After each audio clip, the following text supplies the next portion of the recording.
여러분은 교회가 무엇이라고 생각하십니까? 교회는 먼저는 성전된 우리 자신이 교회지요. 그리고 두세 사람이 그리스도 이름으로 모이면 교회입니다. 우리 기독교인들은 믿음의 공동체 안에 있는 교회에 대해서 지체들을 지칭할 때 형제 자매라고 부릅니다. 이것은 한 운명 공동체, 즉 한 가족이라는 뜻입니다. 이유는 우리 모두가 아담의 한 자손이라서가 아니라 믿는 자들은 예수 그리스도 안에서 새로운 피조물이 되어서 거듭났기 때문입니다. 그래서 교회는 그리스도로 인해 거듭난 사람들의 모임이 바로 교회입니다. 오늘 본문 말씀은 하나님의 자녀된 저와 여러분이 믿음의 공동체 안에서 단 한 사람의 형제도 실족하는 자가 없이 사랑으로 권면해서 그 영혼을 잃어버리지 않게 하라는 예수님의 가르침의 말씀입니다. 만약 내 자녀가 나쁜 길로 빠진다고 생각을 해보십시오. 그러면 우리들은 그때 어떻게 합니까? 우리 자녀가 잘못된 길을 가고 있을 때 가지 않도록 우리는 그 자녀를 훈계하고 권고해서 바른 길로 인도하도록 애쓸 것입니다. 왜 그렇게 합니까? 나의 가족이기 때문에, 사랑하는 가족이기 때문에 그렇게 합니다. 교회 공동체도 이와 같습니다. 그리스도 안에서 우리는 한 가족이 되었기 때문에 이러한 적용을 해야만 된다는 예수님의 가르침의 말씀입니다. 지난주에는 제자들이 예수님께 물었습니다. 예수님, 천국에서 누가 큰 자입니까? 예수님의 대답은 어린아이와 같이 낮아진 참된 성도가 되어서 또 다른 어린아이와 같이 된 작은 자를 영접하는 것이 예수님을 영접하고 천국 가는 길이라고 말씀하셨습니다. 기억나실 것입니다. 오늘은 지난주 말씀과 이어진 말씀으로 이 작은 자, 그 소자 한 사람이 하나님 아버지께 얼마나 중요한가를 알려주시는 말씀입니다. 오늘 본문 시작은 11절 말씀이 생략되었지만은 원문에는 인자가 온 것을 잃어버린 자를 구원하러 함이라라고 나와 있습니다. 예수님께서 잃어버린 자를 구원하러 왔다는 의미는 이 잃어버린 자는 하나님 아버지께 매우 중요하다는 뜻이겠지요. 또한 이 잃어버린 자는 지난주 7절에서 소자를 실족하게 하지 말라는 말과 연결이 됩니다. 오늘 본문의 주제는 형제가 실족할 때 교회 공동체 내에서 제자들의 이 적절한 대처 방안과 그와 관련된 행동을 제시합니다. 그리고 그 권징에 대해서 제자들과 기독교 공동체, 즉 교회는 어떻게 대처해야 하는지에 대한 방안을 제시하고 있습니다. 우리 주님이 소중하게 여기는 그 잃어버린 한 영혼을 구원하는 것, 또 한 영혼도 실족지 않게 돌보는 것이야말로 우리 교회가 나아갈 길이고 바로 교회의 사명입니다. 오늘 이 교회의 사명을 예수님께서 가르쳐 주십니다. 오늘 본문에서 예수님께서 가르쳐 주시는 교회의 사명 첫 번째는 잃어버린 자를 찾아라입니다. 11절에서 14절까지의 말씀 다 같이 읽어보겠습니다. 인자가 온 것은 잃어버린 자를 구원하려 함이라. 너희 생각에는 어떠하냐? 만일 어떤 사람이 양 100마리가 있는데 그 중에 하나가 길을 잃으면 그 99마리를 산에 두고 가서 길 잃은 양을 찾지 않겠느냐? 진실로 너희에게 이르노니 만일 찾으면 길을 잃지 아니한 99마리보다 이것을 더 기뻐하리라. 이와 같이 이 작은 자 중에 하나라도 잃은 것은 하늘에 계신 너의 아버지의 뜻이 아니니라. 아멘. 예수님은 이 땅에 왜 오셨습니까? 바로 길 잃어버린 자, 길 잃은 한 영혼을 찾기 위해서입니다. 그러므로 너희들, 나의 제자들도 그 잃어버린 한 영혼을 위해서 너희가 이렇게 했으면 좋겠다는 그런 말씀입니다. 그래서 예수님께서 제자들에게 물어보십니다. 어떤 목자가 양 한 마리를 잃어버리면 99마리는 산에 두고 그 한 마리를 찾아 나서지 않겠느냐? 이렇게 물어보시는 이유는 찾아 나설 것이다 라는 어떤 긍정적인 대답을 바라는 물음이었습니다. 예수님께서 말씀하시고자 하는 의도는 양이 100마리가 되기에 그 한 마리는 아깝지만 어쩔 수 없다가 아니라 그 양 한 마리 한 마리가 다 귀하고 소중하기에 그 한 마리도 반드시 찾아야 한다는 그런 의미입니다. 저와 여러분은 이렇게 우리 주님의 소중한 영혼들입니다. 그런 소중한 한 사람 한 사람이 모여서 예수님이 세우신 그 교회 하나의 공동체 교회가 되었습니다. 이 공동체에 속한 한 사람 한 사람이 하나님께는 매우 귀하다는 말씀입니다. 그런데 만약 이 중에 한 마리 양을 잃어버린다면 그 양은 어떻게 되겠습니까? 그 양은 약한 존재이기 때문에 목자를 떠나서는 살아갈 수가 없습니다. 그래서 그 양을 홀로 두게 되면은 혼자서는 살아날 수가 없다는 말입니다. 그래서 그 잃어버린 소중한 한 마리를 꼭 찾아야 한다는 예수님의 말씀이지요. 만약 그 양을 찾으면은 예수님은 너무나 기쁘다는 말씀과 이것이 바로 하나님 아버지의 뜻이라고 하십니다. 그래서 14절에 있는 말씀 다시 한번 읽어보겠습니다. 이와 같이 이 작은 자 중에 하나라도 잃은 것은 하늘에 계신 너희 아버지의 뜻이 아니니라. 아멘. 하나님이 보시기에 우리 한 사람 한 사람이 하나님께 귀하고 소중히 여기는 그런 하나님의 자녀들이기 때문에 그 자녀 중 한 사람이라도 잃어버리기를 원치 않으신다는 예수님의 말씀입니다. 그 양을 왜 잃어버렸는지는 그 이유는 중요하지 않습니다. 단지 그 양을 찾는 것이 목적입니다. 지난주에 말씀과 연결지어서 생각해 보면은 공동체의 구성원들이 서로 믿음 안에서 영접하고 황대하는 것은 다른 그 지체들을 실족하지 않도록 하는 일 중에 하나였습니다. 그래서 오늘은 그 제자들에게 그 잃어버린 한 마리를 위해서 너희가 이렇게 했으면 좋겠다 하고 말씀하시는 것입니다. 예수님께서는 양 100마리 중 한 마리를 잃었을 때 그 한 마리를 찾아 나서겠다고 말씀하십니다. 이 예수님의 그 마음이 바로 제자된 저와 여러분의 마음, 또 나아가서는 교회 공동체의 마음이어야 한다는 것이지요. 그러므로 저와 여러분은 교회 안에서 잃어버린 한 영혼을 끝까지 포기하지 않는 것, 이것이 바로 우리 교회가 해야 할 일인 것입니다. 혹시 여러분의 형제 자매 중에서 신앙에서 멀어진 사람이 있습니까? 성전된 저와 여러분은 그들을 위해서 기도하고 또 사랑으로 섬기며 전화라도 한 통하고 찾아가는 발걸음이 바로 우리가 해야 할 일입니다. 예, 그러므로 교회는 복음을 전하고 잃어버린 자를 찾는 일에 먼저 마음을 쏟아야 합니다. 예, 잃어버린 자, 길 잃은 한 영혼을 찾기 위해서이지요. 혹시 여러분의 주변에 교회를 다니다가 교회에 실망해서 지금은 안 다닌다고 하는 분들을 만난 적이 있으시지요? 이제 저와 여러분은 어떻게 해야 할까요? 예수님께서 가르쳐 주시는 교회의 사명 두 번째, 죄를 범한 형제를 회복시키라입니다.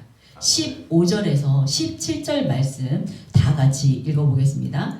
내 형제가 죄를 범하거든 가서 너와 그 사람과만 상대하여 권고하라. 만일 들으면 내가 그 형제를 얻는 것이요, 만일 듣지 아니하거든 한두 사람을 데리고 가서 두세 증인의 입으로 말마다 확증하게 하라. 만일 그들의 말도 듣지 않거든 교회에 말하고 교회의 말도 듣지 않거든 이방인과 세리와 같이 여기라. 아멘.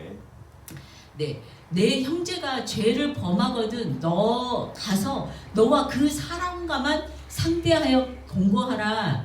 이 구절에서 죄에 대해서 구체적으로 언급하지 않고 광범위하게 죄라고만 합니다. 우리가 죄를 범한다는 것은 어느 때일까요? 물론 간음죄와 같은 어떤 하나님을 경외하지 않는 것 같은 그런 십계명을 어기는 것이 당연히 죄를 범한다고 할 것입니다. 그리고 이런 것들로 인해서 이런 죄들로 인해서 하나님과 멀어져 있는 상태를 죄를 범한다 이렇게 말할 수 있겠지요. 그래서 그 몸이 아프다거나 혹은 다른 환경적인 요인이 아닌 본인 스스로 나 이제 교회에 나가지 않겠어. 그래서 교회에 나가서 예배도 드리지 않는 상태도 죄를 범한다는 그 상태에 포함이 됩니다. 그래서 이 죄를 범한 상태는 양이 목자를 잃어버린 것과 같이 상태라고도 할 수 있습니다. 그래서 하나님과 단절된 상태가 바로 죄를 범한 상태입니다. 예수님께서 이렇게 죄를 범한 사람은 권면에서 회복시키기 위해서 힘쓰고 애써야 한다고 하시죠. 그러나 만약 이 사람이 그렇게 권면해서 이렇게 권면했는데 회복시키지 않는다면은 그를 결국에는 버리라고 오늘 분명하게 말씀하십니다. 왜 그럴까요? 저와 여러분이 다 아시는 것처럼 예수님이 세우신 교회는 거룩한 공동체입니다. 그러므로 교회 공동체가 거룩함을 지켜내야 하기 때문에 결국에는 버리라고 말씀하시는 것이죠. 그러나 예수님께서는 그 거룩함은 정죄를 통해서 유지하는 것이 아니라 회복을 통해 지켜진다는 그 말씀을 하고 싶으신 것입니다. 그래서 오늘 본문에서 누군가 죄를 범했을 때 예수님께서 먼저 개인적으로 찾아가서 권면하라고 합니다. 그러나 누군가 죄를 범했을 때 우리 교회 안에서 우리의 모습은 어떻습니까? 혹시 그 사람을 불러가지고 조용히 지적하거나 책망하는 것을 꺼리지 않습니까? 왜냐하면 우리의 이 통념상 조용히 침묵하고 그 죄를 덮는 것이 우리의 그 사랑의 방편이라고 생각하기 때문에 우리는 권면하지 않고 그냥 침묵을 하는 것입니다. 그러나 그렇게 침묵을 한다면 그 사람은 다음번에도 똑같은 죄를 지을 수 있습니다. 우리 인간의 그 연약함은 거의 대부분 같은 죄를 계속 짓게 되는 것입니다. 그리고 혹은 또는 본인에게는 침묵하고 우리는 다른 사람에게 가서 수군거리거나 또는 그 죄를 부풀려서 막 사람들에게 퍼뜨리는 경우도 있습니다. 우리 주위에. 이것이 현재 우리의 이 교회에서 흔히 있는 일이지요. 죄인된 우리의 실체입니다. 여러분은 어떻게 하십니까? 조용히 침묵하십니까? 아니면 뭐 길집사가 말이야 이렇게 수근수근 거리십니까? 물론 형제의 그 범죄 사실을 공공연하게 막 드러내서가 그 사람을 치명적이게 막 상처를 입힌다든가 해서 어떤 교회 안에서 사회 안에서 매장하는 것은 결코 사랑의 발로라고는 할 수 없습니다. 그렇기에 그저 우리는 조용히 그 사람에게만 가서 그 사람이 죄를 깨닫도록 회개하도록 개인적으로 책망하거나 권고하는 것이 공동체의 한 사람으로서의 도리입니다. 만약 그렇게 했는데 그 사람이 그 범죄한 사실을 알고서도 이렇게 깨닫지 않고 회개하고 돌이키지 않는다면 우리가 어쩔 수 없는 것이지요. 그러나 우리가 그 사람의 죄를 알고서도 그 찾아가서 책망하지 않는다면 그 사람이 지옥으로 떨어지도록 내버려 두는 것과 똑같습니다. 그러나 우리가 이때 주의해야 할 것은 범죄한 영혼에 대해서 우리 힘으로 막 판단해서 정죄한다거나 우리끼리 미리 결론을 내려서 하는 것은 피해야 하는 것이죠. 심판은 하나님의 몫이고 우리의 의무는 죄를 깨닫도록 책망 혹은 권고만이 우리의 해야 할 일입니다. 우리가 해야 할 일을 했을 때 만약 그 사람이 듣고 회개하고 돌아온다면은 그는 구원받은 것이다 라는 말씀입니다. 그러나 그 사람이 한번 말해가지고 듣지 않으면은 거기에서 포기하지 말고 다시 한번 두세 사람과 함께 그의 믿음이 좋은 두세 사람과 함께 가서 돌이키게 하라라는 두 번째 공고의 말씀입니다. 이 두세 사람의 이 증인의 확증은 신명기 19장에 있는 율법이 정한 규례인데요. 두세 증인의 확증을 통해서만 정죄할 수 있는 그 구약의 율법에서 유래된 말씀입니다. 두세 사람을 더 세우는 것은 문제 해결의 객관성과 함께 신중하게 다루라는 그런 의미가 담겨 있습니다. 이어서 17절에 만일 그들의 말도 듣지 않거든 교회의 말하고 교회의 말도 듣지 않거든 이방인과 세리와 같이 여기라고 말씀하십니다. 예, 말을 듣지 않는 사람의 결론은 교회에서 퇴출당하는 것입니다. 두세 사람이 가서 권면을 해도 듣지 않으면은 마지막 단계로 교회에 알리라는 것입니다. 이렇게 3단계를 거치는 이유는 범죄한 그 자에게 계속해서 회개할 기회를 주고 또 이를 듣지 않을 경우에만 징계하라는 어떤 그 신중함을 더하기 위해서이지요. 그런데 이때 예수님께서 이 교훈을 주신 당시에는 아직 어떤 가시적인 교회가 조직되지 않았었습니다. 왜냐하면 그 교회는 오순절 그 성령 감리 사건 이후에 바로 이제 교회가 성립되었었지요. 이런 의미에서 볼 때 예수님께서는 이후 세워질 교회를 염두에 두시고 이 교훈을 주셨다는 것입니다. 그리고 마태 기자가 이 마태복음을 쓴 당시에는 이미 교회가 형성되었기 때문에 당시 그 마태 공동체의 교인들에게 이 예수님의 말씀이 실현됐다는 것을 이제 보게 되어서 아마 더 그때 당시에 감동이었을 것이다 이렇게 생각이 됩니다. 최종적으로 주어진 교회의 권위에서 훈계한 것까지 듣지 않고 그 죄의 경고를 거절하게 되면은 그 사람은 이방인과 같이 여기라고 하십니다. 직역하면은 그가 너에게 이방인과 세리처럼 되게 하라입니다. 유대인들의 통념상 이방인과 세리는 그 접촉조차 꺼리는 죄인들의 집단으로 여겼습니다. 그 유대인들은 그때 당시에 결코 이방인들과 식사도 같이 하지 않습니다. 그리고 세리들과는 말도 섞지 않았었지요.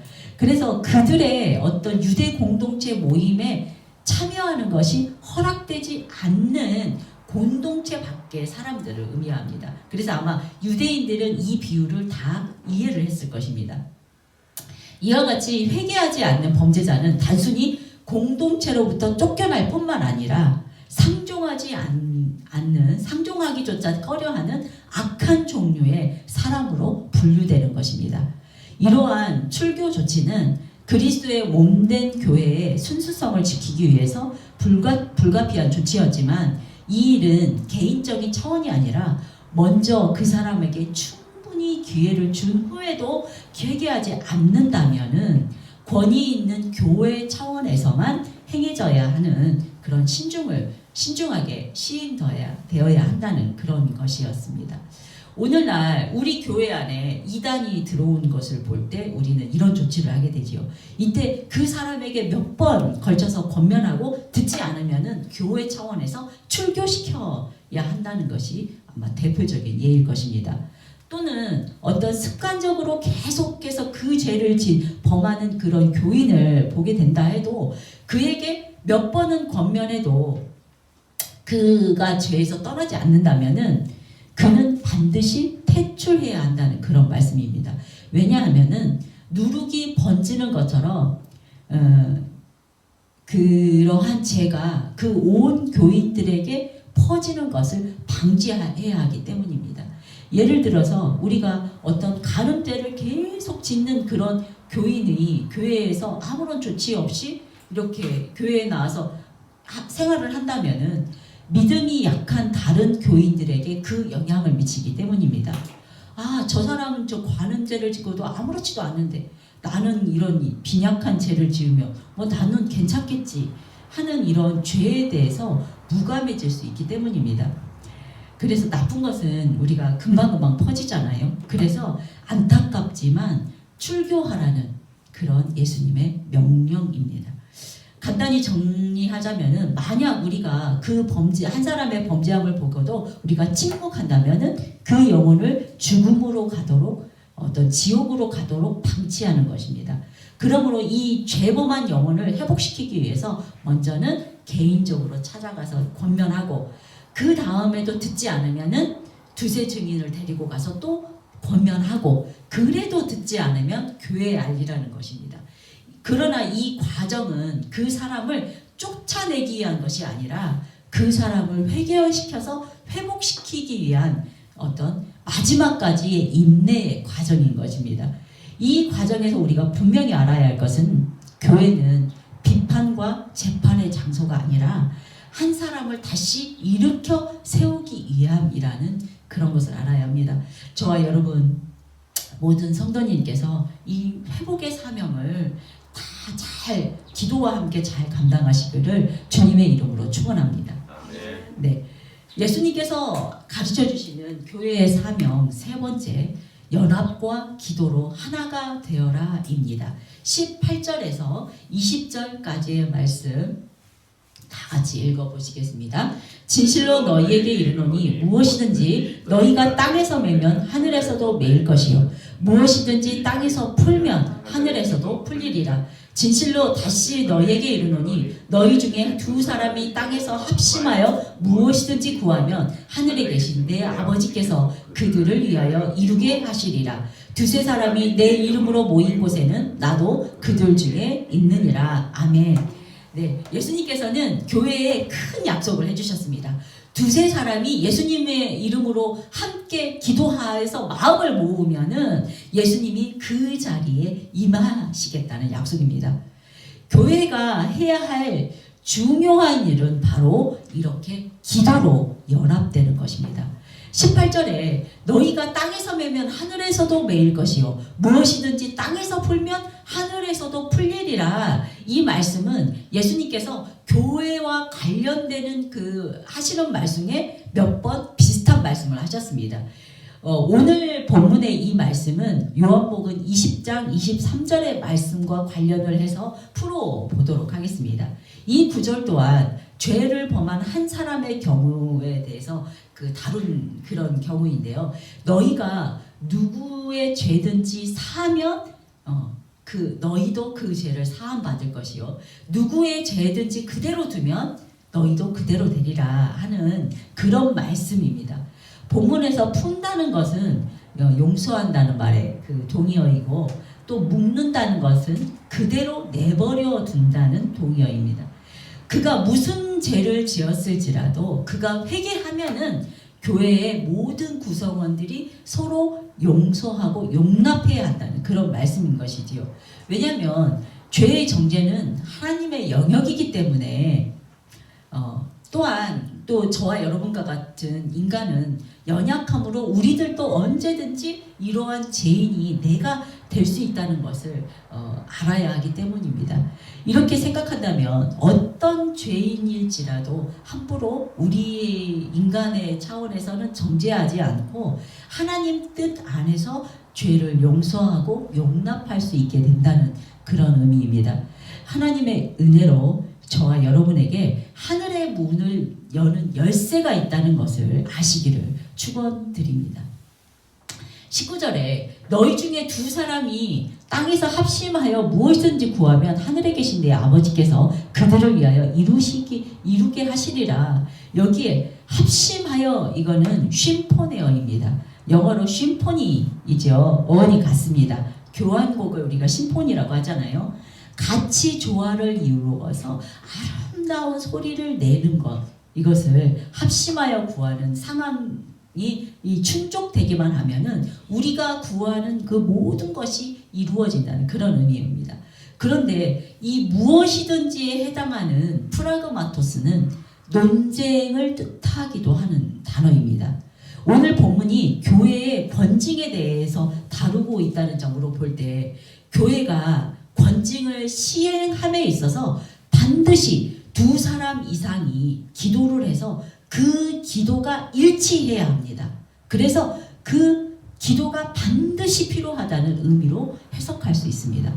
우리들 임의로 판단해서 그 사람을 정죄하거나 징계를 해서 안 되기 때문이지요. 특히 여기서 심포네어가 심포니란 단어가 사용된 것은 권징이란 교회 차원의 권징이 어떤 개인적이거나 또는 주관적이거나 혹은 어떤 그 교회 차원에서 극단적으로 이렇게 이루어져서는 안 된다는 그런 경계의 말씀입니다. 이 말씀은 두 사람 이상의 그런 어떤 기도로 인해서 합쳐진 의견이 조화를 이루기 위해서는 한 마음으로 드리는 기도가 먼저 있어야 한다는 것을 보여줍니다. 달리 말하면은 하나님으로부터 내려오는 그 권능으로 인해서 우리가 권징이 이루어져야 한다는 것이지요. 이렇게 하나된 기도가 전제가 될 때 비로소 교회의 권징은 하나님의 이름으로 권위 있게 시행될 수 있습니다. 개인을 넘어서 교회의 차원으로 이 확장된 교회 권징은 하나님으로부터 기름 부음 받은 자들, 기름 부은 교회, 기름 부은 제자들 혹은 기름 부음 받은 지도자는 공동체 안에서 회개치 않은 죄인들에 대해서 결정을 내릴 수 있는 능력이 가지고 있다라는 그런 의미로 교회적인 차원의 권징이라는 뜻입니다. 이것이 매우 조심스러운 것은 뭐냐면 우리가 권징을 할 때는 우리의 차원이 아닙니다. 하나님으로부터 오는 그런 능력을 힘입어서 권징해야 되기 때문에 매우 조심해야 한다는 그런 뜻입니다. 이 모든 것을 행할 때 주님께서는 약속해 주시는 결론이 바로 20절입니다. 두세 사람이 내 이름으로 모인 곳에는 나도 그들 중에 있느니라. 아멘. 예, 두세 사람이 예수님의 이름으로 모일 때는 예수님께서도 그들 가운데 반드시 있겠다라는 약속의 말씀입니다. 여기에는 현재형으로 쓰여 있습니다. 그렇다는 것은 예수님이 2000년 전에도 그들과 함께 있었지만 지금 우리가 기도를 하고 모이면은 예수님께서도 지금도 영원토록, 지금도 그렇고 앞으로도 영원토록 그렇게 하겠다는 그런 뜻입니다. 이 말씀은 교회의 구심점이 바로 예수 그리스도가 돼야 되고 또 그리스도를 중심으로 모여야만 함을 보여주는 결정적인 구절입니다. 그리스도인들이 예수의 이름이라는 한 가지 목적을 가지고 한 마음으로 모여야 한다는 그런 의미이지요. 즉 성도들은 예수님의 이름 안에서 함께 모이고 또 예수님의 이름 안에서 머물러야 한다는 말씀입니다.